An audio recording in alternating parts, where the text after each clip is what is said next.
यहाँ से स्टार्ट करेंगे। DIS का हम लोग यहाँ पर देखेंगे यूपी पीसीएस का जो टेस्ट है, ठीक है। यूपी पीसीएस का यहाँ पर test number, full test number दूसरा, ठीक है। ओवरऑल यहाँ पर जो रहेगा ये 13 नंबर यहाँ पर देख रहे हो, यहाँ पर लिखा हुआ है, ये जो लिखा है ना T13 है ना, जो टेस्ट 13 है और ओवरऑल यहाँ पर 13 है, ठीक है। और फुल लेंथ के हिसाब से अगर देखेंगे तो ये दूसरा टेस्ट है, ठीक है। तो याद रखना है 13 नंबर और दूसरा फुल लेंथ का पेपर होगा। तो यहाँ पर देखो जितने भी यहाँ पर सब्जेक्ट है यूपी पीसीएस का जो भी सब्जेक्ट में क्वेश्चन पूछा जाता है उन सभी को मिलाकर के यहाँ पर क्वेश्चन पूछा जाएगा, आपको देखेंगे इसमें। और इसमें फरवरी की करंट अफेयर्स भी है 2026 की। जो पहला पेपर था उसमें जनवरी की करंट अफेयर्स थी, तो मतलब कहने का कि एक पेपर से तो जनवरी की करंट अफेयर्स तो नहीं पूरा हो जाएगा, है ना। तो ऐसे करके और भी यहाँ पर करंट अफेयर्स मिक्स होंगी। और अभी हम लोग क्या करेंगे, ये तो आपको करते रहना है। अभी हम लोग यहाँ से करीब दिसंबर तक, तो दिसंबर को पेपर है ना, तो करीब हम लोग क्या करेंगे कि मार्च अप्रैल से लेकर के अभी अप्रैल, मई और जून 3 से 4 महीने के हम लोग करंट अफेयर्स का एक एक पूरा 200 क्वेश्चन का पूरा अच्छा सा सेट निकालेंगे, ठीक है। वो सब हम लोग यहाँ पर देखेंगे, वो यूपीएससी और यूपी पीसीएस दोनों के लिए अच्छा रहेगा, ठीक है। तो अभी हम लोग यहाँ पर करने वाले कुछ ही दिनों में, 1 से 2 दिन में भी। तो स्टार्ट करते हैं, क्वेश्चन आते हैं, देखते हैं यहाँ से क्वेश्चन नंबर 1 से, और पार्ट 1 में हम लोग इसको कवर करेंगे। पहला क्वेश्चन है, इसमें बोला है ऋग्वेद में उल्लिखित निक शब्द मूलतः किसको संदर्भित करता था। जो ऋग्वेद में निक शब्द मूलतः गले में पहने जाने वाले एक स्वर्ण आभूषण को दर्शाता है, जो समृद्धि का प्रतीक बताता था। सुप्रसिद्ध और यहाँ पर समृद्धि का प्रतीक था, जिसे कभी कभी उपहार या शुल्क के रूप में भी क्या करते थे, देते थे इसको। और केवल परवर्ती वैदिक और उत्तर वैदिक काल में यह शब्द सिक्के या मूल की मानक इकाई के अर्थ को प्रयुक्त होता था। सी आंसर इसका करेक्ट आंसर होगा। क्वेश्चन नंबर 2, संगम युग के संबंध में विचार करना है, देखते हैं। तोलक्काप्पियम तमिल भाषा के व्याकरण एवं काव्यशास्त्र से संबंधित है। सेकंड का पहला स्टेटमेंट यहाँ से क्या होगा, तोलक्कियम जो होता है सबसे प्राचीन उपलब्ध तमिल ग्रंथ है और ये व्याकरण काव्यशास्त्र से संबंधित है, अतः इसका पहला स्टेटमेंट करेक्ट हो जाएगा। प्रशासनिक शब्द कौन ग्राम सभा को संदर्भित करता है। संगम युग में कौन जो शब्द था, ये राजा प्रमुख को दर्शाता था, ना कि ग्राम सभा को। राजा प्रमुख को दर्शाता है, आप पॉइंट करके लिख सकते हो अपने, ठीक है। सेकंड गलत है, फर्स्ट यहाँ से करेक्ट होगा। सेकंड का डी यहाँ से करेक्ट आंसर है। क्वेश्चन नंबर 3 यहाँ से, इसमें बोला है अभिकथन और कारणार्थ, ठीक है। अशोक के अधीन मौर्य प्रशासन ने धम्म महामात्र पद का सृजन किया था। तीसरे का पहला स्टेटमेंट क्या होगा, तीसरे का पहला स्टेटमेंट यहाँ से करेक्ट है, क्योंकि अशोक ने अपनी धम्म नीति के अंतर्गत धम्म महामात्र नामक विशेष पद का सृजन किया था। इसका विशिष्ट कार्य नैतिक सिद्धांत की प्रचार करना और लोगों के जो नैतिक आचरण थे उनके कल्याण की देखरेख को करना था, ठीक है। और चूंकि यहाँ पर इसी उद्देश्य से यह पद बनाया गया था, तो क्या हो जाएगा, दोनों बातें से करेक्ट हो जाएंगी, ठीक है। आंसर क्या होगा, तीसरे का 1 और 2 दोनों करेक्ट है, इसकी व्याख्या भी करता है डी। क्वेश्चन 4 है, सूची 1 सूची 2 को मैच करते हैं, देखते हैं यहाँ से। बौद्ध संगीति और इसका स्थल कौन सा होगा। चौथे में प्रथम बौद्ध संगीति ये हो जाएगी आपकी राजगृह, ठीक है, बौद्ध परंपरा के अनुसार प्रथम संगीति राजगृह में। द्वितीय संगीति यहाँ पर जो थी, जो कहाँ पर हुई थी, वैशाली में, ठीक है। तीसरी यहाँ पर अशोक के काल में पाटलिपुत्र में, राइट। और चौथी जो थी ये कनिष्क के काल में कश्मीर में हुई थी, कोंडलबन, राइट। सही ढंग से अगर मैच करेंगे तो ए का 3, बी का 1, सी का 2, डी का 4। करेक्ट आंसर आपको यहाँ से सी करेक्ट हो जाएगा। क्वेश्चन नंबर 5 है, दिल्ली सल्तनत के निम्नलिखित राजवंशों को उनकी स्थापना के सही कालक्रम के अनुसार व्यवस्थित करना है। सही कालक्रम के अनुसार रखेंगे तो आंसर हो जाएगा गुलाम वंश के बाद आपका आएगा दिल्ली सल्तनत में खिलजी वंश की स्थापना, जो कि 1290 में। तुगलक वंश की स्थापना 1320 में। सैयद वंश की स्थापना 1414 में तथा अंत में लोधी वंश की स्थापना 1451 में, ठीक है। और जो क्रम आएगा इसका 2, 1, 4, 3 इसका सही आंसर होगा, 5वें का बी। क्वेश्चन 6, एकता व्यवस्था के बारे में विचार करना है। यही वेतन के बदले अमीरों को राजस्व आवंटित करने की एक व्यवस्था थी। छठे का पहला स्टेटमेंट क्या होगा, छठे का पहला स्टेटमेंट यहाँ से करेक्ट है, क्योंकि एकता एक क्षेत्रीय आवंटन था जिसका राजस्व अमीरों और उनके अधिकारियों को नगद वेतन बदले दिया जाता था। भारत में इस व्यवस्था को व्यवस्थित एवं नियमित आधार पर संगठित करने का श्रेय इल्तुतमिश को दिया जाता था। भारत में एकता व्यवस्था को सुव्यवस्थित आधार पर संगठित करने का श्रेय इल्तुतमिश को दिया जाता था। अभी मैंने आपको बताया, ठीक है। दोनों बातें यहाँ से इसकी करेक्ट हो जाएंगी, ठीक है। आंसर क्या होगा छठे का? सी यहाँ से करेक्ट आंसर है। क्वेश्चन नंबर आ जाते हैं, क्वेश्चन नंबर 7वां नंबर बोले अभिकथन है कारणार्थ।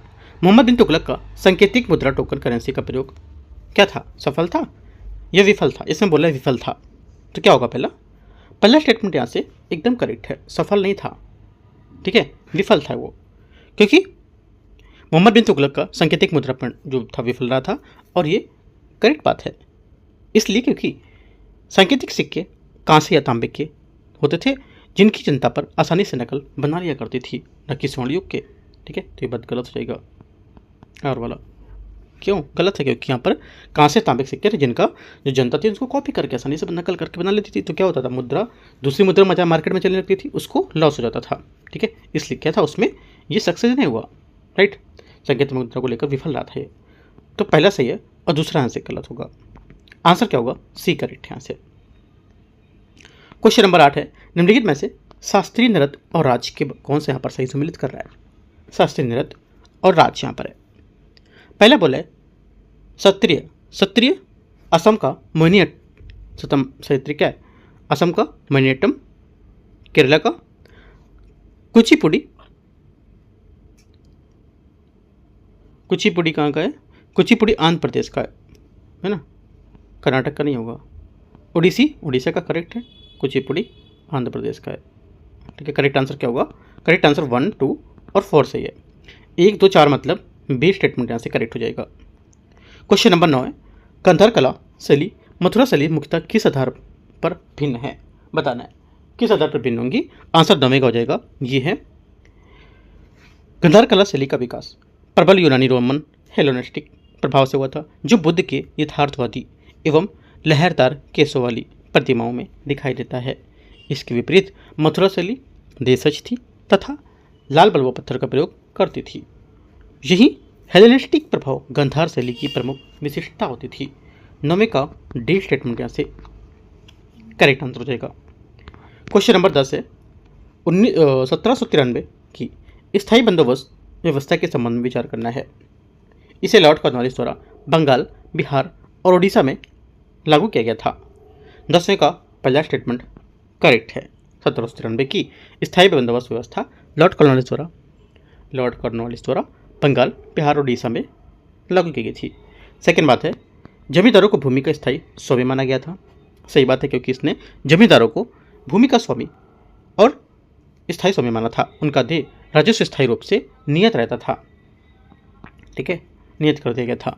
तीनों बातें एकदम क्या है 1793 के बारे में एकदम करेक्ट बताई जा रही है। 1, 2, 3 डी स्टेटमेंट इसका करेक्ट है। देखो जो ध्येय इसका पेपर है ये काफ़ी इजी क्वेश्चन यहाँ पर है ना। एक होता है इजी लेवल का, एक होता है मॉडरेट और एक होता है टफ लेवल का। तो यहाँ पर इजी से थोड़ा सा मॉडरेट भी में आया है, टफ क्वेश्चन यहाँ पर बिल्कुल नहीं है ना। तो ध्येय इसको क्या करना चाहिए कि थोड़ा सा कठिन क्वेश्चन और थोड़ा टफ क्वेश्चन रखना चाहिए।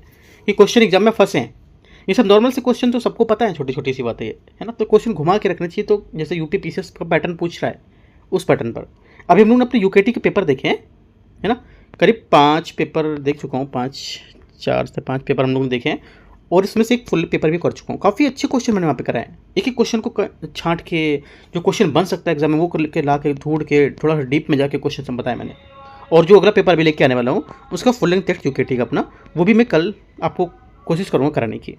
पेपर बन गया पूरा, कुछ इसको वेरीफाई करना है तो उसको करने के बाद मैं आपको कल कराऊंगा क्वेश्चन। आप क्वेश्चन का पैटर्न देखना कितना अलग आपको मिलेगा देखने को, है ना। ये नहीं कह रहा हूँ कि मैं इन सब से अच्छा बना रहा हूँ, मेरे पेपर से ही सब कुछ आएगा, नहीं ऐसा कुछ नहीं है। जो क्वेश्चन पूछने का लेवल है, जो यूपी पीसीएस पूछ रहा है वो टॉपिक को उठा करके मैं आपको फ्रेम करके बता रहा हूँ पूरा, ठीक है। हम लोग कल कोशिश करेंगे करने की।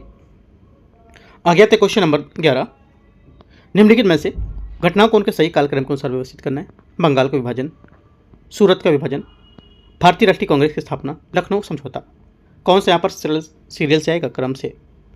देखो भारतीय राष्ट्रीय कांग्रेस की स्थापना 1885 में, ठीक है, 1885 में। बंगाल विभाजन कब हुआ था? 1905 हुआ था, ठीक है।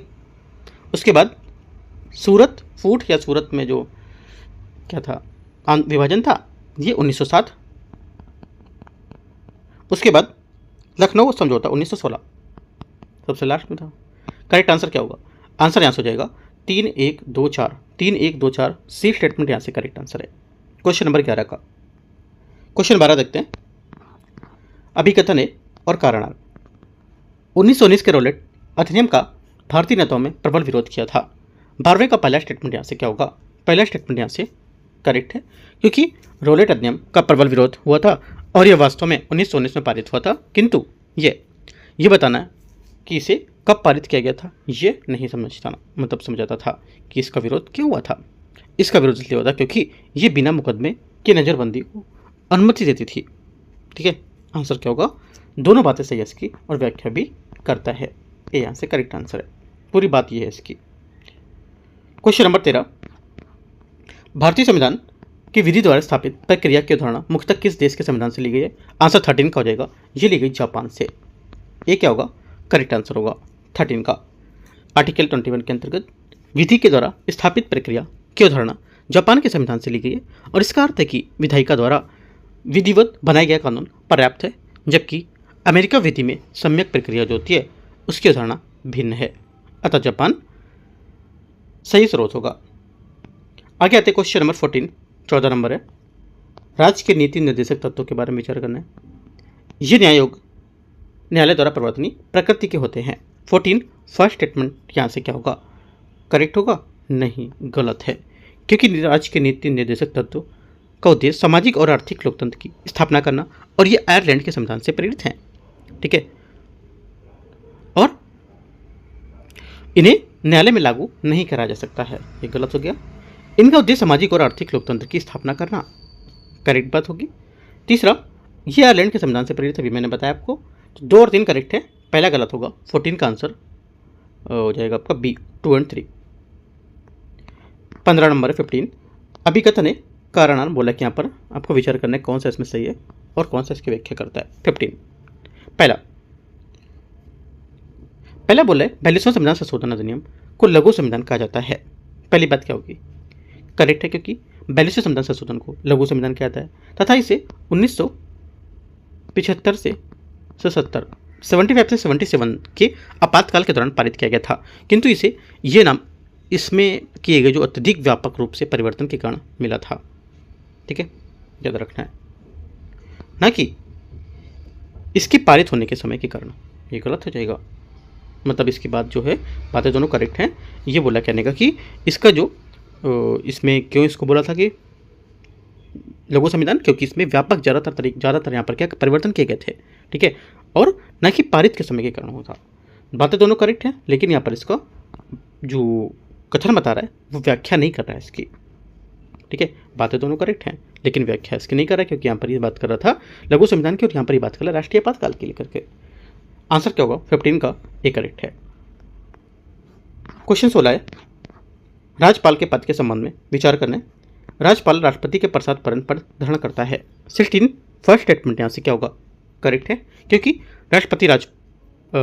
राज्यपाल राष्ट्रपति के प्रसाद पर धारण करेगा, किंतु संविधान राज्यपाल नियुक्ति हेतु न्यूनतम 35 वर्ष की आयु निर्धारित करता है, 30 वर्ष नहीं होगी। सिंपल सा क्वेश्चन है, ये चीज़ पूछने की क्या जरूरत थी इसमें, है ना? तो थोड़ा सा अगर यहाँ पे 2 स्टेटमेंट आपने दिए तो एक स्टेटमेंट और बढ़ा सकते थे, थोड़ा सा कठिन लेकर के। तो क्वेश्चन रहता है कि यूपी पीसीएस लेवल का पूछ रहे हो, है ना? क्योंकि ध्यान इसका जो क्वेश्चन है ये थोड़ा सा पैटर्न इनका ठीक है, बट ज़्यादा इजी, मतलब जो पहले लेवल था ना वही लेवल चल रहा है इनका। जो यूपी पीसीएस अभी चेंज किया है ना, उसको चेंज करना चाहिए इनमें, है ना? तो काफ़ी अच्छा रहेगा अगर चेंज करेंगे। और तो कोई बात नहीं, देखते हैं अगर इनका पेपर जैसे हम लोग यहाँ पर करते हैं। बाकी अपने पेपर में हम लोग सुधार करेंगे जितना कर सकते हैं अच्छे से अच्छा। ठीक है, आंसर क्या होगा? 16 का डी करेक्ट है। 17 नंबर है, संवैधानिक अनुच्छेद और स्थल यहाँ पर दे रखे हैं 17 में, देखते हैं। इसमें बोला है आर्टिकल 280, आर्टिकल 280 जो है वित्त आयोग, है ना? सही है। 324 क्या होता है? 324 आपका हो जाएगा निर्वाचन आयोग से संबंधित है। अनुच्छेद 315 होता है आपका लोक सेवा आयोग से, और 148 नियंत्रक मालिका परीक्षक। A1 B2 C3 D4 correct answer D4, इसी में ये लास्ट वाले में डी आंसर इससे करेक्ट है 17 का। 18 नंबर है, अनुच्छेद 110 के अंतर्गत धन विधेयक केवल लोकसभा में प्रस्तुत किया सकता है। ऐसे विधेयक के संबंध में राज्यसभा की भूमिका को निम्नलिखित में से कौन सा सही ढंग से वर्णन करता है। अगर आपसे कहा जाए कि जो धन विधेयक है ये केवल लोकसभा में प्रस्तुत करता है, ठीक है, ऐसे विधेयक के संबंध में हम राज्यसभा की भूमिका को लेकर क्या बता सकते हैं इसमें चारों बातों में। ये थोड़ा सा अच्छा क्वेश्चन है। तो क्या होगा इसका आंसर? देखो, धन विधेयक जो होता है केवल लोकसभा में प्रस्तुत किया जा सकता है, ठीक है, और इस पर राज्यसभा की शक्तियां सीमित होती हैं, पॉइंट नोट कर लो।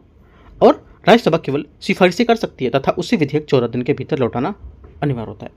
तत्पश्चात लोकसभा उन सिफारिशों को स्वीकार या अस्वीकार कर सकती है। आंसर 18 का डी करेक्ट है। 19 संविधान के मूल ढांचे के सिद्धांत का प्रतिपादन उच्चतम न्यायालय ने किस वाद में किया था? करेक्ट आंसर क्या होगा 19 का? 19 का सही आंसर हो जाएगा, ये किया था केशवानंद भारतीवत 1973, ठीक है, क्योंकि यह सिद्धांत कि संसद संविधान के मूल ढांचे को नहीं बदल सकती है और 1973 के केशवानंद भारतीवाद में प्रतिपादन किया गया था। इस ऐतिहासिक निर्णय ने आर्टिकल 368 के अंतर्गत संशोधन शक्ति पर सीमा की जो इसमें सीमा थी, जो बाउंड्री लगाई थी, अतः केशवानंद भारती इसका सही आंसर होगा, सी नंबर। क्वेश्चन नंबर 20 है, दल बदल विरोधी कानून के संबंध में विचार करना है। ये संविधान की 10वीं सूची के अंतर्गत निहित होती है। पहला 20 का पहला स्टेटमेंट यहाँ से करेक्ट है, दल बदल विरोधी कानून संविधान की 10वीं सूची में निहित है, ठीक है, और अयोग्यता के पीठासीन अधिकारी का निर्णय न्यायिक समीक्षा के अधीन होगा। जो कि होलोहन विवाद था, उच्चतम न्यायालय ने अभी निर्धारित किया कि अयोग्यता की पीठासीन अधिकारी का निर्णय न्यायिक समीक्षा के अधीन होगा, ठीक है। किसने अभी निर्धारित किया था? ये कि होलोहन जो मामला था उसमें, ठीक है। तो दोनों बातें क्या हो जाएंगी? करेक्ट है, आंसर सी यहाँ से 20 का करेक्ट आंसर हो जाएगा। 21 नंबर है, अभिकथन है कारणार्थ भारत को उपराष्ट्रपति राज्यसभा का पदेन सभापति होता है। 21 फर्स्ट स्टेटमेंट यहाँ से करेक्ट है, यस, क्योंकि उपराष्ट्रपति राज्यसभा का पदेन सभापति होता है, ये सबको बात पता है ना। तथा अभी आप अगर जो बीएड कर रहा है, जो है ना, जो और भी एग्जाम दे रहे हैं छोटे छोटे, उन सबको भी पता होगी बात। तो देखो, लेवल थोड़ा सा पीसीएस लेवल का रखने चाहिए क्वेश्चन, है ना। संसद के दोनों सदनों के सदस्यों द्वारा निर्वाचित होता है, किंतु वह अपने संवैधानिक पद के कारण राज्यसभा की अध्यक्षता करता है, ना कि अपने निर्वाचन तरीके के कारण। तो पहला स्टेटमेंट यहाँ से करेक्ट है, लेकिन दूसरा स्टेटमेंट भी करेक्ट होगा, बट इसकी व्याख्या नहीं करेगा ये, क्योंकि यहाँ पर बात की जा रही थी उपराष्ट्रपति की राज्यसभा के पदेन जो सभापति होने की, और यहाँ पर निर्वाचन की बात की जा रही है। सिंपल सा समझ सकते हो, यहाँ पर राज्यसभा के सभापति की बात कर रहे हैं, यहाँ पर निर्वाचन की बात कर रहे हैं, है ना। तो आंसर क्या होगा? 21 का ये करेक्ट है। 22 नंबर है 22, दक्कन ट्रैप का निर्माण मुख्यतः किस प्रकार की ज्वालामुखी क्रिया से हुआ है? 22वें का आंसर हो जाएगा, ये हुआ दरार प्रकार की प्लावी बेसाल्ट उद्गार से।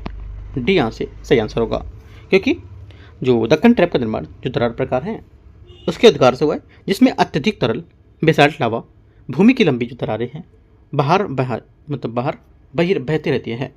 इन क्रमिक प्लावी बेसाल्ट प्रवाहों से पश्चिम और मध्य भारत में विशाल पठार का निर्माण किया था, और दरार प्रकार के प्लावी बेसाल्ट उद्गार सही आंसर होगा, correct answer D. Question number 23 है, भारतीय मानसून के संबंध में विचार करना है।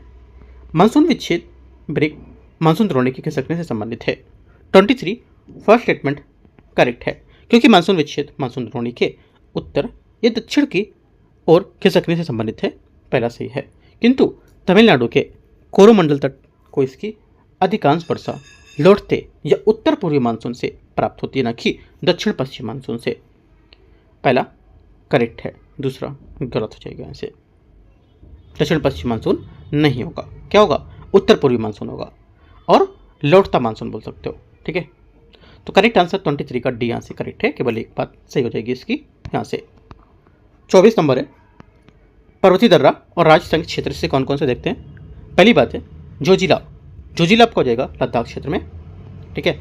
नाथुला सिक्किम में, बोमडिला अरुणाचल प्रदेश, और सिपकिला हिमाचल प्रदेश। A1 यहाँ लिखा है, A1 B2 C3 D4, है ना, ये करेक्ट आंसर ए यहाँ से सही है 24 का। 25 नंबर है 25 नंबर, भूमध्य सागरीय जलवायु वाले स्थान की वर्षा का सबसे उपयुक्त वर्णन कौन सा करता है? 25 का आंसर हो जाएगा, शीत ऋतु में मुख्यतः पछुआ पवनों के वर्षा ग्रीष्म ऋतु। ए यहाँ से 25 का करेक्ट आंसर होगा, क्योंकि भूमध्य सागरीय जो जलवायु है इसकी विशेषता गर्म शुष्क ग्रीष्म तथा सौम्य आर्द्र शीत ऋतु होती है, और ग्रीष्मकालीन वर्षा मुख्यतः पछुआ पवनों द्वारा लाई जाती है। सही वर्णन यहाँ पर क्या होगा? शीत ऋतु में पछुआ पवनों से वर्षा तथा शुष्क ग्रीष्म। आंसर यहाँ से ए। 26 है लक्षद्वीप समूह मुख्यतः किसे बना है? करेक्ट आंसर 26 का ये बना है प्रवाल मूंगा निक्षेप से। डी क्या होगा? 26 का सही आंसर है। ठीक है, क्योंकि लक्षद्वीप प्रवाल द्वीप है जो लंबे समय से प्रवाल निक्षेपों से निर्मित हुआ है। ये अंडमान और निकोबार द्वीप से भिन्न भिन्न है, अलग अलग है, डिफरेंट है, और ये मुख्यतः ज्वालामुखी यह विवर्तनिक उत्पत्ति के कारण हुआ है, और प्रवाल निक्षेप इसका करेक्ट आंसर है। 27 है भारत में काली मृदा रेगुर के संबंध में विचार करना है। ये कैल्शियम कार्बोनेट, मैग्नीशियम और पोटास से समृद्ध है। 27 फर्स्ट स्टेटमेंट यहाँ से करेक्ट है, क्योंकि लक्षद्वीप जो है लक्षद्वीप नहीं, काली मृदा है ना। काली मृदा जो है ये चूना, मैग्नीशियम, पोटास और लोहे से समृद्ध है तथा नमी अच्छी तरह से रोकती है, जिससे यह कपास के लिए क्या एक उपयुक्त फसल मतलब उपयुक्त बन जाती है। करेक्ट हो जाएगा। सेकंड बोले ये नाइट्रोजन और जैविक पदार्थ से समृद्ध है। गलत है, क्योंकि ये नाइट्रोजन, फास्फोरस और जैविक पदार्थ से निर्धन है, मतलब कम है इसमें। गलत हो गया। ये कपास की खेती के लिए अत्यधिक उपयुक्त है। अभी मैंने आपको बताया है ना कि कपास के लिए उपयुक्त होगी ये। 1 और 3 करेक्ट हो जाएगा आंसर यहाँ से सी। क्वेश्चन 28 नदी एवं उद्गम जो स्थल है उसके बारे में कौन सा सही सम्मिलित है बता रहे हैं। 28 में आंसर हो जाएगा यहाँ से गोदावरी, त्र्यंबकेश्वर, नासिक, महाराष्ट्र। काफ़ी अच्छा है घूमने के लिए अभी इस टाइम पे, जुलाई से अगस्त के बीच में बहुत अच्छा रहता है यहाँ पे घूमने का, है ना। सेकेंड बात है कावेरी, ब्रह्मपुत्र पहाड़ियाँ, कर्नाटक। सेकेंड बात क्या होगी? सेकेंड बात भी यहाँ से करेक्ट है, ब्रह्मपुत्र पहाड़ियाँ से, नर्मदा अमरकंटक पठार से, ठीक है, और महानदी सिहावा छत्तीसगढ़ से। चारों नदियाँ अपने उद्गम स्थलों से ही सम्मिलित कर रही है, तो आंसर चारों बातें करेक्ट है। 28 का डी। 29 नंबर है 29 बोला है कि अल नीनो की परिघटना विशेषता है। अल नीनो की जो परिघटना है ये इसकी विशेषता है क्या? इन 4 स्टेटमेंट में बताने आपको, देखिए क्या होगी। सही आंसर हो जाएगा यहाँ से आपका 29 का ये मध्य और पूर्वी प्रशांत महासागर के सतही जल का असमान रूप से गर्म होना, क्योंकि अल नीनो के मध्य पूर्वी प्रशांत महासागर के सतही जल के असमान रूप से गर्म होने के संबंधित करता है इसको, और ये सामान्य पवन के महासागरीय प्रतिरूपों को बाधित करता है तथा समान कमजोर भारतीय दक्षिण पश्चिम मानसून से जुड़ा है। ठीक है, इसलिए प्रशांत के सतही जल का गर्म होना करेक्ट हो जाएगा आंसर बी।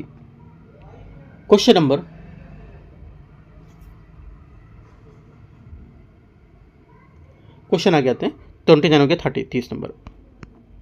30 बोला है अभिकथन है कारणात् पश्चिम की ओर बहने वाली नर्मदा एवं तापी नदियां अपने मुहाने पर विस्तृत डेल्टा बनाती हैं। पहला क्या होगा? 30 का पहला स्टेटमेंट यहाँ से करेक्ट है? नहीं, गलत है, क्योंकि नर्मदा तापी डेल्टा नहीं बनाती है, इसके बजाय वे अपने मुहाने पर एस्चुरी या हिंदी में बोल सकते जोरनदमुख बनाती हैं। पहला गलत हो गया। सेकेंड कारण नर्मदा और तापी भ्रंश घाटियों रिफ्ट वैली से होकर बहती है, ये बात करेक्ट है। दोनों नदियां भ्रंश घाटियों से होकर बहती है और वस्तुतः कठोर चट्टानी भ्रंश घाटियों की तीव्र गति से बहना ही वह कारण है जिसमें डेल्टा का बजाय एस्चुरी बनाना होता है। करेक्ट आंसर क्या होगा? आंसर यहां से पहला गलत है, दूसरा सही है, तो 30 का बी करेक्ट आंसर है। 31 आते 31 भारत में कर्क रेखा के संदर्भ में विचार करना है।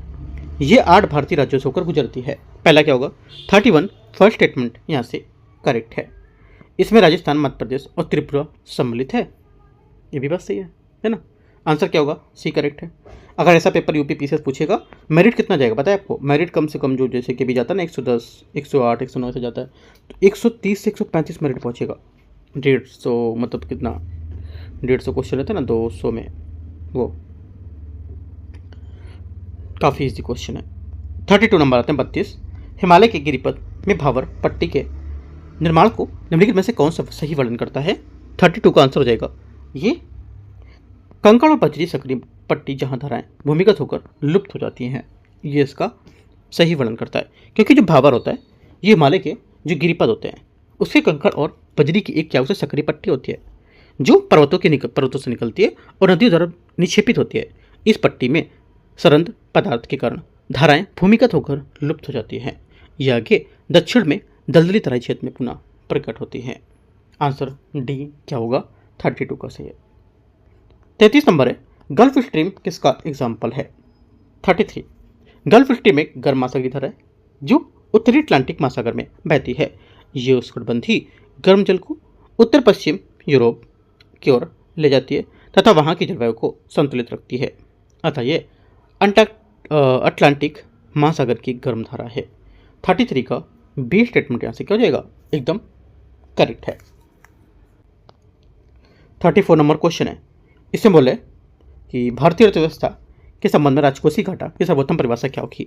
इसकी सर्वोत्तम परिभाषा है कि राजकोषीय घाटा उधारी को छोड़कर कुल व्यय का कुल प्राप्तियों से अधिक है। यह दर्शाता है कि सरकार को किसी वर्ष कुल कितनी उधारी लेनी होती है और यह सरकार की समग्र उधारी आवश्यकताओं को दिखाता या प्रकट करता है। 34 ये स्टेटमेंट करेक्ट है। 35 नंबर 35, रेपो दर या रेपो रेट जो होता है उसके बारे में विचार करें। With reference to the repo rate consider the following statement. देखते हैं, वह दर जिस पर आरबीआई वाणिज्यिक बैंकों के अल्पकालिक धन उधार लेता है। 35 फर्स्ट स्टेटमेंट यहाँ से करेक्ट है। रेपो दर में वृद्धि का उद्देश्य समानता मुद्रास्फीति को नियंत्रित करना होता है। सेकेंड बात क्या होगी? सेकेंड बात भी यहाँ से करेक्ट है। जब आरबीआई रेपो दर बढ़ाता है तो उधारी महंगी हो जाती है और मुद्रापूर्ति क्या होती है? घटती जाती है और मुद्रास्फीति नियंत्रित होती है। दोनों बातें एकदम करेक्ट है। Answer C. 36 नंबर है, निम्नलिखित में से विचार करने के तथ्यों पर अभिकथन कारण। वस्तु सेवा कर जीएसटी एक गंतव्य आधारित कर है। पहली बात स्टेटमेंट यहाँ से करेक्ट है क्योंकि जीएसटी एक गंतव्य आधारित टैक्सेस है तथा इसने कई अप्रत्यक्ष करों को क्या कर लिया है? अपने अंदर समाहित कर लिया है ना, मिला लिया है। किंतु उन करों को समाहित होना यह कारण नहीं है कि वे गंतव्य आधारित हैं। जीएसटी गंतव्य आधारित इसलिए क्योंकि वे उस राज्यों को प्राप्त होता है, उससे क्या होता है? उस राज्यों को प्राप्त होता है जहां वस्तुओं की सेवाओं की उपभोग होता है। ठीक है, आंसर यहाँ से करेक्ट है और दोनों वाक्य की क्या कर रहा है? व्याख्या भी नहीं कर रहा है। बातें करेक्ट है लेकिन इसकी व्याख्या नहीं कर रहा है। ठीक है, आगे आते क्वेश्चन नंबर 37 भारतीय रिजर्व बैंक प्रणाली में तरलता घटाना चाहता है तो निम्नलिखित में से सबसे उपयुक्त उपाय कौन सा होगा? सबसे उपयुक्त उपाय कौन सा? देखो, तरलता घटाने के लिए आरबीआई को बैंकिंग प्रणाली से क्या करना होता है? धन क्या करना होता है? एब्जॉर्ब या सोखना पड़ता है, जिससे क्या होता है? सामयिक तरलता अनुपात जो एसएलआर होती है, इसके बढ़ाने पर बैंकों को अधिक धन अनुमोदित प्रतिभूतियों में रखना पड़ता है, जिससे क्या होता है? ऋण देने के लिए उपलब्ध धन घट जाता है तो इसके विपरीत प्रणाली तरलता बढ़ाएगी, जिससे हमारा सामयिक तरलता अनुपात बढ़ेगा। Correct answer C 37। गिनी गुणांक के बारे में विचार करना है। ये माप है किसका? गिनी गुणांक जो है ये किसी जनसंख्या में आय या संपदा की असमानता का एक सांख्यिकीय माप होती है और ये 0 से 1 के बीच क्या करते हैं? इसको होती है, जहाँ 0 पूर्ण समानता, 1 पूर्ण असमानता को दर्शाता है। ये आय असमानता की माप होती है। करेक्ट आंसर डी 38 का। 39 नंबर है, जीएसटी परिषद के बारे में विचार करना है। यह आर्टिकल 279 के अंतर्गत एक संवैधानिक निकाय है। पहली बात यहाँ से करेक्ट है। केंद्रीय वित्त मंत्री इसका अध्यक्ष होता है, सही है। प्रत्येक राज्य में परिषद को परिषद के निर्णय पर वीटो विशेषाधिकार प्राप्त होते हैं। तीसरा गलत है। देखो, क्योंकि किसी राज्य को वीटो प्राप्त नहीं है क्योंकि निर्णय में भारित मतों को 3/4 बहुमत आवश्यक होता है। आंसर 1 2 करेक्ट है। ये 39 का। 40 समिति और यहाँ पर इसके सिफारिश क्षेत्र कौन कौन से हैं? पहला बोला है कि आपका विमल जलान समिति ने आरबीआई के आर्थिक पूंजी ढांचे को लेकर के बताया। ठीक है, उसके बाद है यूके सिन्हा समिति एमएसएमई के लेकर के, नचिकेत मौर्य समिति वित्तीय समावेशन और वाईएच मालेगाम समिति सूक्ष्म वित्त को लेकर के बताई थी। ठीक है, आंसर A1 B2 C3 और D4 correct answer. A correct है? नहीं, ए नहीं, सी करेक्ट है ना। 40 का सी। 41 है, भारत सरकार द्वारा प्रारंभ ऑपरेशन ग्रीन्स प्रारंभ में किस वस्तु के लिए समूह में सम्मिलित था? करेक्ट आंसर हो जाएगा ये सम्मिलित था। सही आंसर ऑपरेशन ग्रीन टमाटर, प्याज और आलू एवं उनकी आपूर्ति कीमतों को स्थिर करने के लिए प्रारंभ किया गया था, जिन्हें सब मिलाकर टॉप है ना, टमाटो, ऑनियन और पोटैटो, ठीक है, फसलों को कहा जाता था, जिसका उद्देश्य किसानों के उपभोक्ताओं दोनों को लाभ पहुंचाना और बाद में इन्हें शीघ्र ही खराब होने वाली वस्तुओं की तक विस्तारित किया गया था। ठीक है, आंसर टॉप फसलें इसका सही आंसर होगा सी। 42 नंबर है, किसी परितंत्र में वह कुल दर जिस पर उत्पादक रासायनिक ऊर्जा का ग्रहण करके संग्रहण करता है क्या कहलाती है? ये कहलाती है सकल प्राथमिक उत्पादकता। ठीक है, क्योंकि सकल प्राथमिक उत्पादकता वह दर होती है जिस पर उत्पादक प्रकाश संश्लेषण द्वारा रासायनिक ऊर्जा का ग्रहण करके संग्रहण करता है, और शुद्ध प्राथमिक उत्पादकता वह होती है जो शोषण में प्रयुक्त ऊर्जा घटाने के बाद शेष रहती है। चूंकि यहाँ पर जो प्रश्न उसमें पूछ रहा है कुल दर पूछता है, तो यहाँ पे जो आंसर हो जाएगा सकल प्राथमिक उत्पादकता इसका सही आंसर होगा ए नंबर। आगे आते क्वेश्चन 43 रामसर अभिसमय के बारे में विचार करना है। रामसर अभिसमय 1992 में रियो डी जेनेरियो में हस्ताक्षरित हुआ था। पहला क्या होगा? पहला स्टेटमेंट यहाँ से 43 का करेक्ट है। 43 का पहला स्टेटमेंट यहाँ से गलत है, करेक्ट नहीं होगा।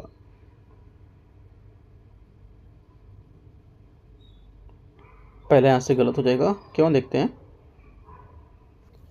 क्योंकि पहले इसलिए गलत है क्योंकि आर्द्रभूमि पर रामसर अभिसमय 1971 में ईरान में रामसर पर हस्ताक्षरित होता, ना कि 1992 में रियो डी जेनेरियो में। भारत में केरल में सर्वाधिक रामसर स्थल हैं, ये भी गलत है क्योंकि मैं कई बार क्वेश्चन करा चुका हूँ ये, तमिलनाडु में सर्वाधिक स्थल है, केरल में नहीं। दोनों गलत हैं। आंसर 43 का क्या होगा? 43 का बी करेक्ट हो जाएगा। आगे आते क्वेश्चन 44 नंबर, 44 नंबर क्वेश्चन है। 44 बोले नीचे दिए गए भी कथन और कारण है। मॉन्ट्रियस रिकॉर्ड रामसर अभिसमय के अंतर्गत रखा जाने वाला एक रजिस्टर है। 44 का पहला स्टेटमेंट यहाँ से करेक्ट है। सेकेंड बात है, उनमें उन आर्द्रभूमि स्थलों को सूचीबद्ध किया था जहां पे पारिस्थितिक स्वरूप बदल चुका है और यह बदल रहा है अथवा बदलने की संभावना है। दोनों बात यहाँ पर एकदम करेक्ट है। ठीक है, यह इस रिकॉर्ड का उद्देश्य होता है। आंसर डी करेक्ट है, दोनों बातें यहाँ पर सही है और इसकी व्याख्या भी करते हैं। 45 नंबर है, भारत में जैव विविधता हॉटस्पॉट के बारे में बताना है। पश्चिमी घाट एवं श्रीलंका मिलकर एक हॉटस्पॉट बनाते हैं। 45 का पहला स्टेटमेंट यहाँ से करेक्ट हो जाएगा। ठीक है, सेकेंड बात है, हिमालय एक जैव विविधता हॉटस्पॉट के रूप में मान्यता प्राप्त है। सेकेंड भी सही है।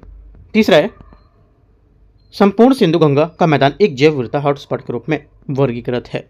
गलत है क्योंकि भारत में ऐसे 4 हॉटस्पॉट है किंतु सिंधु गंगा का मैदान उसमें एक नहीं माना जाता है, ये गलत होगा। 1 2 यहाँ से स्टेटमेंट इसका करेक्ट हो जाएगा। क्वेश्चन 46 है, जैववर्धन या बायो मैग्निफिकेशन की परिघटना क्या तात्पर्य है? बहुत जगह बायो मैग्निफिकेशन ही सिर्फ दिया हुआ है, जैववर्धन नहीं दिया है। ठीक है, ध्यान रखना, वर्ड हिंदी इंग्लिश में भी कुछ भी पूछ सकते हैं। ठीक है, तो ये बोला कि परिघटना का तात्पर्य क्या होता है। देखो, जैव आवर्धन वह प्रक्रिया होती है जिसके द्वारा किसी विषैले पदार्थ की सांद्रता होती है खाद्य श्रृंखला के प्रत्येक उच्चतर स्तर पर बढ़ जाती है और डीडीटी तथा पारा मरकरी जैसे यहाँ पर स्थायी विषैले जो पदार्थ होते हैं उसमें जीवों के शरीर में संचित होते हैं तथा शीर्ष परभक्षियों में सर्वाधिक सांद्रता तक पहुंच जाते हैं। अतः ये खास श्रृंखला के साथ विषैले पदार्थों को बढ़ती सांद्रता को बताता है। आंसर क्या होगा? 46 का बी स्टेटमेंट करेक्ट है। 47 है, अभिसमय प्रोटोकॉल और यहाँ पर सरोकार। पहला है मॉन्ट्रियल प्रोटोकॉल ओजोन क्षयकारी पदार्थों से, ठीक है, बेसल का अभिसमय खतरनाक अपशिष्ट का सीमा पारी संचलन, स्टॉकहोम अभिसमय कार्बनिक स्थायी प्रदूषक, रॉटरडैम खतरनाक रसायनों के पूर्व सूचित सहमति। A1 B2 C3 D4 correct answer B. 48 number है, उच्च ऊंचाई हाईएस्ट यहाँ पर रेंज होती है, ठीक है, पीक रेंज, उसमें झीलों एवं जो ध्रुवीय क्षेत्र होते हैं उसके कुछ स्थायी कार्बनिक प्रदूषक के प्रति विशेष रूप से संवेदनशील क्यों होते हैं? इसकी सर्वोच्च व्याख्या कौन सी है? आंसर 48 का हो जाएगा ये POP, मतलब कहने का स्थायी कार्बनिक प्रदूषक। ये वैश्विक आसवन ग्लोबल डिस्टिलेशन से गुजरकर ठंडे और संघनित हो जाते हैं। क्या हो जाते हैं? संघनित हो जाते हैं।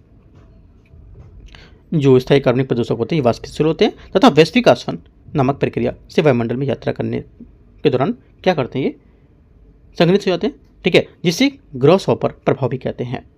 ठीक है, ये गर्म क्षेत्रों में वाष्पित होते हैं तथा ठंडे उच्च ऊंचाई वाले ध्रुवीय क्षेत्रों में संघनित होते हैं। यही कारण है कि ऐसे क्षेत्र में जो स्थायी कार्बनिक प्रदूषक है उसके प्रति विशेष रूप से संवेदनशील होता है। ये करेक्ट है। 49 नंबर है प्रवाल विरंजन के बारे में देखते हैं। इसमें बोला है कोरल ब्लीचिंग मुख्यतः किसके कारण होता है? करेक्ट आंसर हो जाएगा ये होता है समुद्री सतह के तापमान में वृद्धि, जिससे क्या होता है? जूजन थैली का निष्कासन हो सकता है। क्योंकि प्रवाल विरंजन मुख्यतः जब समुद्री सतह के तापमान में वृद्धि प्रवाल दबाव बढ़ डालती है तो दबावग्रस्त प्रवाल जो होते हैं अपने सजीवी शैवाल जूजन थैली से बाहर निकाल देते हैं, जिससे उनका रंग और उसका मुख्य भोजन स्रोत दोनों समाप्त हो जाता है। अतः समुद्री तापमान में वृद्धि से जूजन थैली का निष्कासन करेक्ट होगा। डी सही आंसर है 49 का। आर्द्र भूमि के संबंध में विचार करना है। पहला है आर्द्र भूमि सदैव वायुमंडल हेतु कार्बन डाइऑक्साइड का शुद्ध स्रोत है। पहला क्या होगा? 50 का पहला स्टेटमेंट यहाँ से गलत है। पहला यहाँ से गलत होगा क्योंकि आर्द्र भूमियाँ समानता कार्बन डाइऑक्साइड की शुद्ध स्रोत के बजाय कार्बन सिंक के रूप में काम करते हैं। इस वजह से पहला क्या हो जाएगा? गलत हो जाएगा। सेकेंड बात है मैंग्रोव को रामसर अभिसमय के अंतर्गत आर्द्र भूमि के रूप में मान्यता प्राप्त है। ये बात करेक्ट है। केवल 2 सही है। ए यहाँ से करेक्ट आंसर 50 का। 51 है अभिकथन कारणार्थ। ऑप्टिकल फाइबर न्यूनतम क्षति के साथ लंबी दूरी तक संकेत प्रसारित कर सकती है।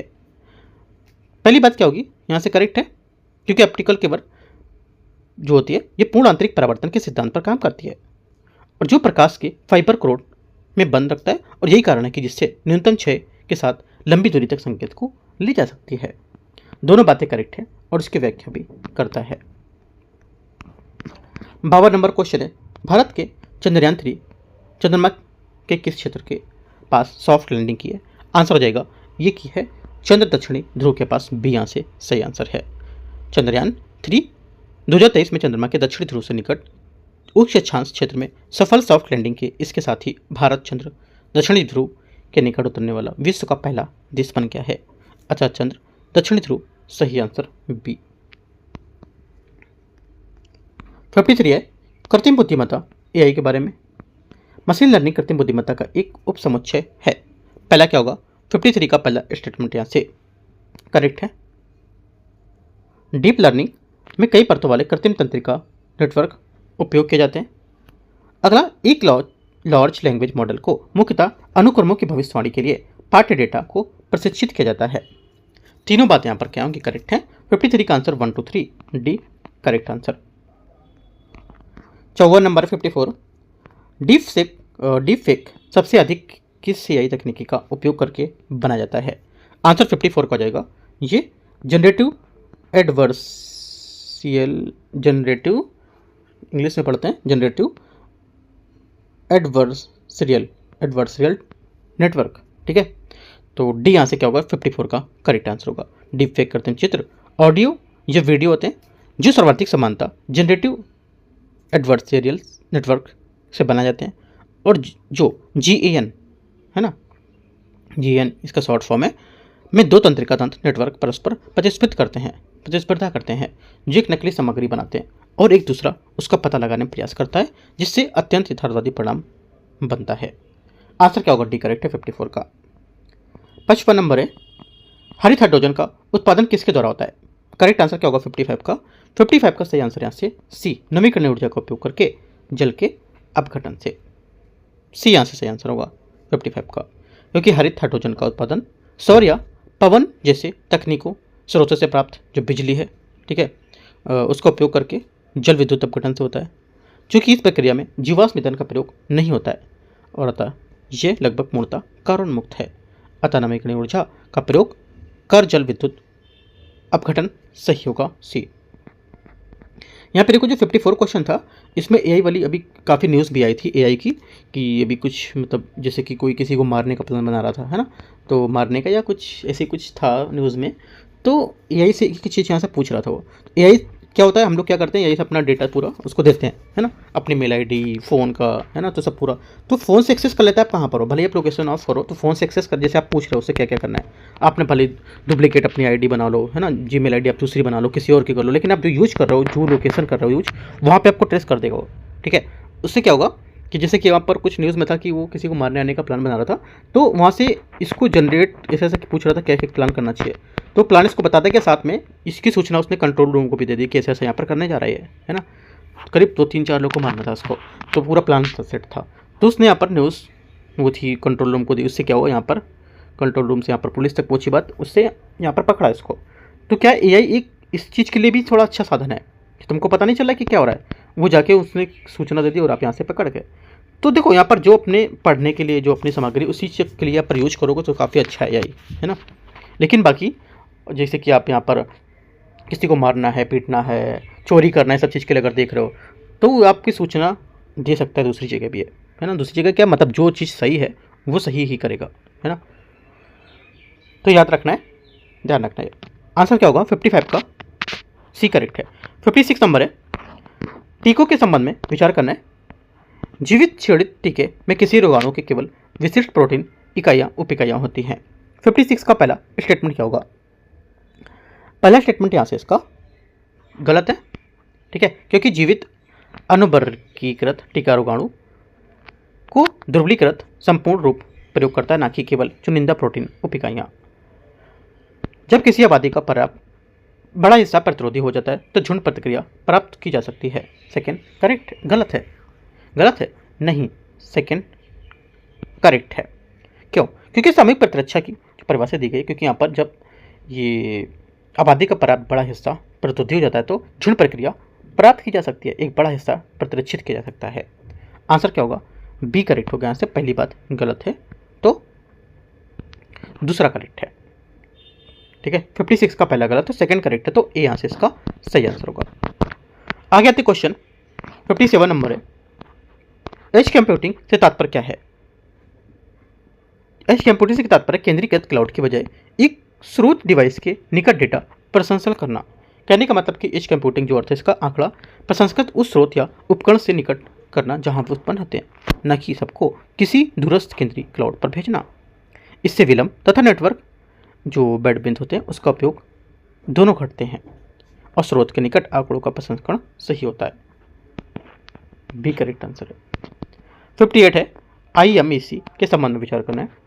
इसमें भारत को खाड़ी से जोड़ने वाला पूर्वी कॉरिडोर, भारत की जो खाड़ी इसको लेकर के यूरोप से जोड़ने वाला एक उत्तरी कॉरिडोर शामिल है। 58 का पहला स्टेटमेंट सही है, यह partnership for global infrastructure and investment का एक भाग होगा। सेकेंड बात भी यहाँ से करेक्ट है। तीसरा है, चीन इसका एक क्या है, संस्थापक हस्ताक्षर करता है। तीसरी बात क्या होगी, 58 का तीसरा भी करेक्ट है, नहीं गलत है। क्यों गलत है, क्योंकि चीन इसका हस्ताक्षरकर्ता नहीं है, ठीक है। चीन को परियोजनाओं के लिए विकल्प के रूप में देखा जाता है, ना कि इसका हस्ताक्षरकर्ता है। सिर्फ 1-2 करेक्ट है, आंसर 1 तो करेक्ट हो जाएगा। ज़्यादातर लोग इसमें चीन मारेंगे कि चीन इसका होगा सदस्य, है ना, लेकिन नहीं है ऐसा, ठीक है। तो 1-2 करेक्ट है, तीसरा गलत है। क्वेश्चन 59 नंबर है, राष्ट्रीय हरित हाइड्रोजन मिशन के बारे में विचार करना है।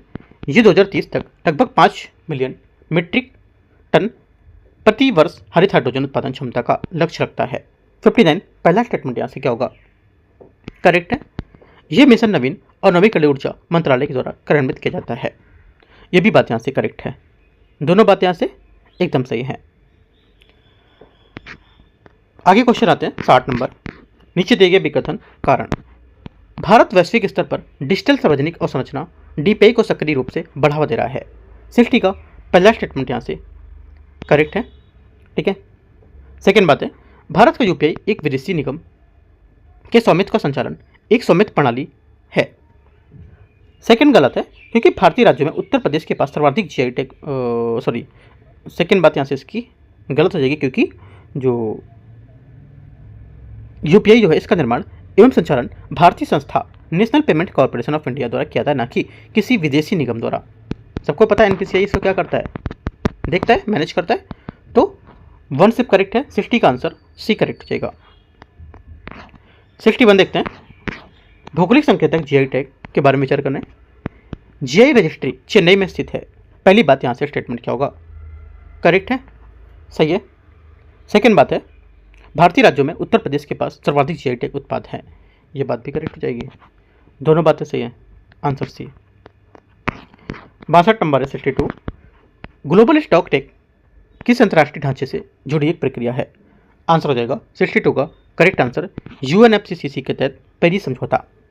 वैश्विक स्टॉक टेक यूएनएफसीसीसी के पेरिस समझौते के अंतर्गत एक प्रक्रिया है। इसे देशों को दीर्घकालिक जलवायु लक्ष्यों को दिशा में सामूहिक और प्रगति का आकलन करने के लिए समय समय पर किया जाता है, अतः पेरिस समझौता इसका सही ढांचा होगा, सी। 63 है, कृत्रिम बुद्धिमत्ता शासन के संबंध में बताना।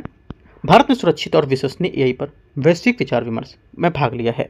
63 फर्स्ट स्टेटमेंट यहाँ से क्या होगा? करेक्ट है। Global partnership on artificial intelligence एक बहुहितधारक पहल है जिसका सदस्य भारत है। सेकेंड बात क्या होगी? ये भी करेक्ट है। तीसरा यहाँ से कि एल्गोरिदम पूर्वाग्रह एआई शासन ढांचों में संबोधित एक चिंता है। ये बात भी करेक्ट है, तीनों बातें सही हैं। आंसर क्या होगा? 1 2 3 D. 64 number 64, one nation one subscription पहल किससे संबंधित है? सोचो क्या होगा इसका आंसर?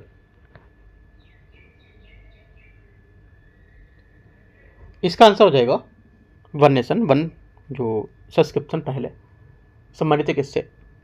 ये संबंधित है, करेक्ट आंसर विद्यापूर्ण शोध पत्रिकाओं के राष्ट्रव्यापी जो संस्थागत हैं पहुंच उससे संबंधित होगा, क्योंकि एक राष्ट्र संस्था पहल शैक्षणिक और शोध संस्थान जो होते हैं उसके शोध पत्रिकाओं की केंद्रीकृत राष्ट्रव्यापी पहुंच जो होती है वो प्रदान करती है, और इसका उद्देश्य होता है कि देश भर में गुणवत्तापूर्ण शोध तक पहुंच विस्तार करना, अतः यह शोध पत्रिकाओं तक पहुंच से संबंधित है, बी इसका आंसर होगा। आगे आते क्वेश्चन देखते हैं 65 नंबर 64 का बी। 65 नंबर क्वांटम की डिस्ट्रीब्यूशन के संबंध में विचार करना है।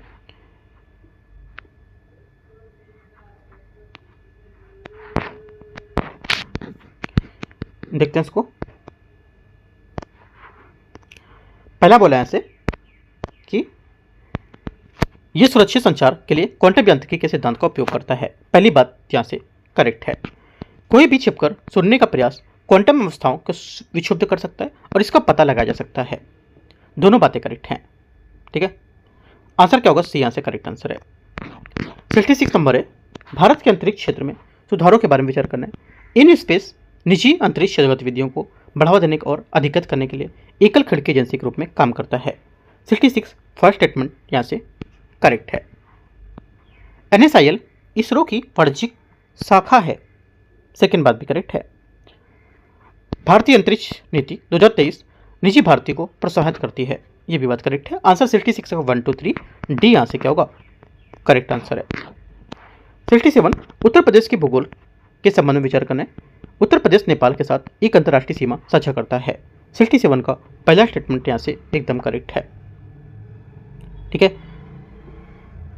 सेकेंड बात है,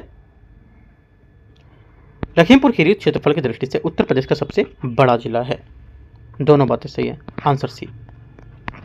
68 सूची 1 सूची 2 उत्तर प्रदेश का जिला और ODOP उत्पाद। ODOP क्या होता है?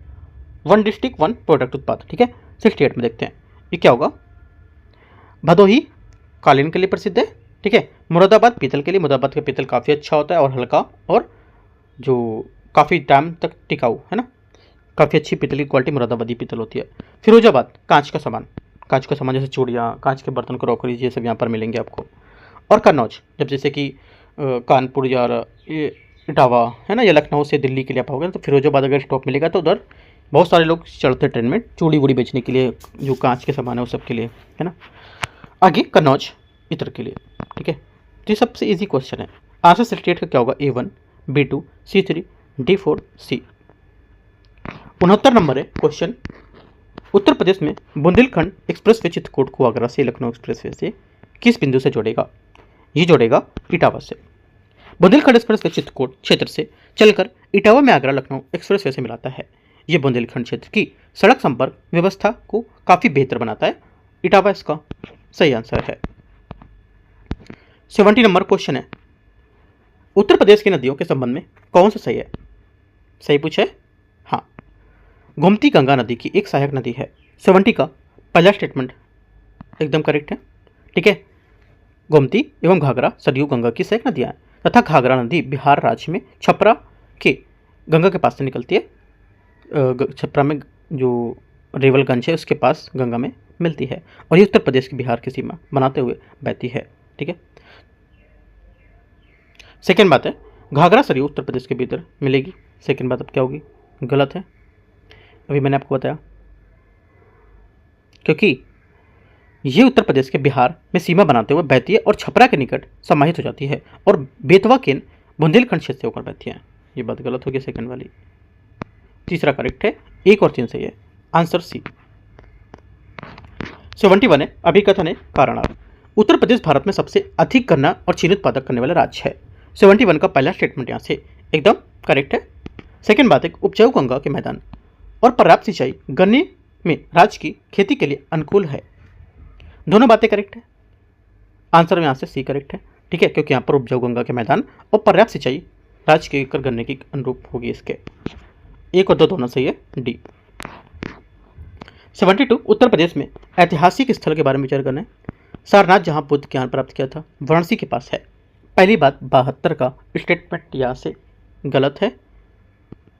हाँ गलत है, क्योंकि वाराणसी के निकट सारनाथ वह स्थान है जहाँ बुद्ध ने अपना प्रथम उपदेश दिया था, जबकि उनका ज्ञानोदय या ज्ञान जो प्राप्ति थी बोध गया में हुआ था। ठीक है, सेकेंड बात है बुद्ध के अवतरण से जुड़ा संकिस्सा बिहार में स्थित है। ये उत्तर प्रदेश में स्थित है, बिहार में नहीं स्थित है।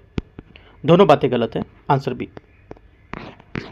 73 उत्तर प्रदेश के निम्नलिखित में से एक्सप्रेस वे को उनके चालू होने के कालक्रम के अनुसार सबसे पहले से बाद में देखते हैं।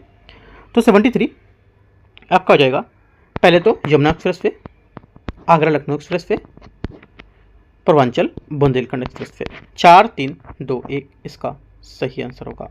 ठीक है, डी, क्योंकि यमुना एक्सप्रेस वे करीब यहाँ पर 2012 में, उसके बाद आगरा लखनऊ एक्सप्रेस वे 2016-17, पूर्वांचल 21 तथा बुंदेलखंड 2022 में। सही आंसर डी करेक्ट है। 74 उत्तर प्रदेश के संबंध में कौन सा यहाँ पर कथन सही है बताना है। उत्तर प्रदेश भारत का खाद्यान्न उत्पादन में अग्रणी राज्यों में से एक है। 74 पहला स्टेटमेंट यहाँ से करेक्ट है। राज्यों में $1 ट्रिलियन की अर्थव्यवस्था बनाने का एक दृष्टि लक्ष्य निर्धारित किया गया है। तीसरा है उत्तर प्रदेश में भारतीय राज्यों को दूसरी सबसे अधिक रामसर स्थल है। ये भी करेक्ट है। सबसे ज़्यादा कहाँ पर है? तब ये बताया था मैंने ऊपर, तमिलनाडु में ना। आंसर क्या होगा? 74 डी। 75 नंबर है आपदा प्रबंधन में खतरे और आपदा के बीच अंतर किस कथन का सर्वोत्तम रूप से समझाया गया है? करेक्ट आंसर हो जाएगा, ये समझाया गया है खतरा एक क्या है? संभावित खतरा है। ठीक है, जो आपदा तब होती है जब कोई खतरा समुदाय की सामना करने की क्षमता पर से विभिन्न व्यवधान उपकरण करता है, तब 75 का डी करेक्ट है।